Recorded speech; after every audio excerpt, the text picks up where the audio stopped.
Steph Curry's more important. Now, I picked Kevin Durant to win the MVP.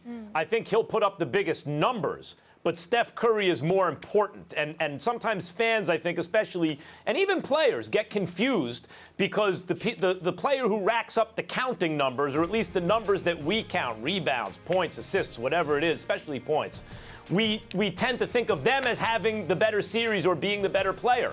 But the question is, how does that all work out? Domonique, I saw Michael Strahan in the Super Bowl against the Patriots take up 2 defenders, and everyone else was getting the sacks. But right. Strahan was actually the most important player on the defense. Similarly, that's a good point. I think the way this Warriors team is going to win, if they win, is Steph Curry with dribble penetration, not only hitting those shots from way outside, but with dribble penetration and making proper decisions with the ball, is going to open up everything for everyone else. He is the engine that makes that team go. He's the most important player on the team. Yeah, I don't think that you're crazy for that. I think that Steph Curry is very important. I think you also left out the back screens that he sets and draws double teams to get them free layups, and him stretching the defense in transition and make easier drives. Those are important. However, you brought up being a former player, and I am a former player, a former defensive player. And I think that's why Durant is more important, because Durant's going to spend a sizable amount of his time guarding LeBron James. And we all know that if there is one player in this entire series who is indispensable for either team, it's LeBron James. So if Durant can continue his offensive production and slow down LeBron James at the same time, I think that's much more important. Steph Curry, on the other end, his job defensively, frankly, is to not get in the way. Like, they try to hide him on Iman Shumpert when they're in the game. They try to hide him wherever they can. So I think we would both agree that Durant is probably the more talented scorer on offense, and he has the bigger defensive responsibility in dealing with LeBron James, and potentially, since he's only 7-footer on the floor, protecting the rim at times. I think it's hard to argue that anybody would have to carry more weight and be more important, even including how great Steph's non-scoring or non-counting stats impact the offense. Even considering all that, on the defensive end, he's a problem. It's a great point about the defense. It's absolutely true, and that's half the game, although Steph's outsized impact on the offense means it's not quite half the game. It's a weighted kind of average. But Steph is not a bad defender. Steph is not a great defender, mainly because he's not that tall. You know, and actually 6'3", he's also not that short. He's a little light in the butt, as they say. You know, he's not a big, strong guy. But he plays defense. He's there. He's not like a lot of these point guards who they're not even really there. He does play. He just doesn't have the size and the strength to be great at it. But it's not like he takes defensive possessions off like we see a lot of these point guards kind of play perfunctory defense. He plays defense. I'm not arguing that he doesn't try. I'm just saying we both agree that he's not as good. I don't understand how you can accept that there are two, even accounting for Steph's outsized impact on offense. I think some people would argue that KD has an outsized offensive impact also. Even accounting for that, how can you completely discredit the other side of the ball and not understand that KD's defensive responsibility, I'm not sure that I'm going to give you that Steph's contributions on offense are more important than Durant's, but even, let's say I give that to you, it's by a hair. And on the other end, KD's defensive impact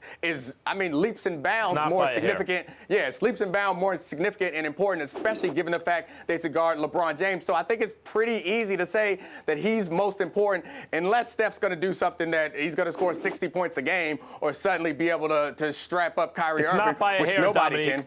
It's not by a hair, because the reason jump shooting teams traditionally haven't won, like in the old days without a center, is the same reason that the Warriors lost last season, really. It's because it's still about the paint. The geometry hasn't changed all that much. Steph especially kind of innovated, shooting it farther and farther away from the three-point line, deeper and deeper. Hey, why do that if you only get 3 points no matter how far away you are? Well, it changes the geometry of the game. Harder for the defense to rotate. Have to pick him up earlier when in terms of his dribble. All that kind of stuff is important, but still it comes down to, are you getting to the paint or not?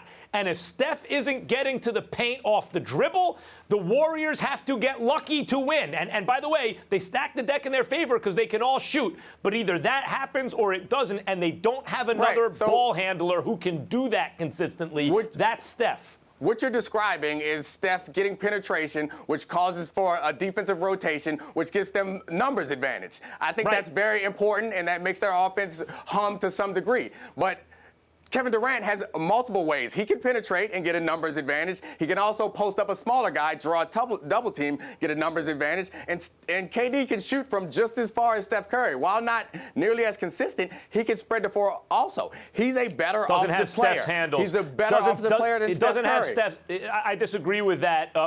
Better offensive player in a vacuum, but it's played 5-on-5. And Steph Curry's handles plus shot makes him a mobile artillery unit, the likes of which don't forget the league that he has finishes never at seen. the rim well. I'm not bashing Steph. You don't leave out the fact that he finishes at the rim well, because lots of people with good handles can get to the rim and not finish. I think the fact that he finishes is why they have to rotate to him. I think he's great. I'm not saying he's not good, but his impact on offense is not as much bigger than Durant's. Except that on this team, Dominique, on this team, really, why is it an unfair advantage for the Warriors to have Kevin Durant? Because as constructed last season, no, they don't have Bogut, but they didn't have him in the finals anyway.